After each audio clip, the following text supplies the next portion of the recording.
He vist Déu baixar pel Besòs. L'única vegada que l'he vist. Mai més.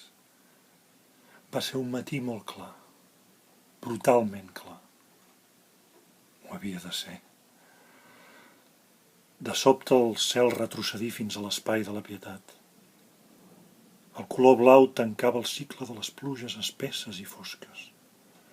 Un vent fi, sempre frontal, maldava per endur-se tots els danys de la nit. Però les veus del soterrani lluaven la crescuda del riu. L'aigua, escumosa, pervinguda del mal del fang, s'havia alçat 12 pams per damunt de la seva pròpia respiració, arrossegava soques i bidons. El turó negre d'un ventre far de mort, palmons i rates, tot allò concernent a la primera pregunta del món. Vaig dir-me que devia ser ell, surant en l'oli la bromera dels àcids expulsats pels furtius onanistes amants de tanques i canals. Déu anava a mar.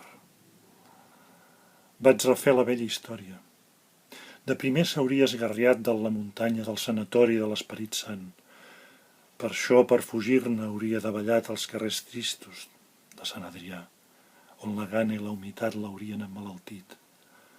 Després, més blanc i magre que la puresa, efectivament tísic, hauria escopit sang als dos marges del riu i esperaria que florissin agraïdes la runa i la mala herba.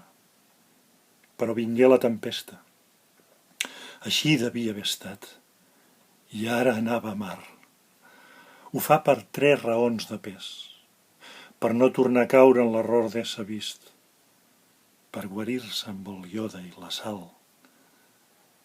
Per recobrar la immensitat perduda. Allà, al capdavall del riu, entrarà en el circuit de les taronges d'or. Es complaurà que el peix i la lluna siguin u. Coneixerà el vell Ulisses, que mai no tornà a casa. Amb ell repetirà el periple de l'ànima nostra, també feta d'aigua.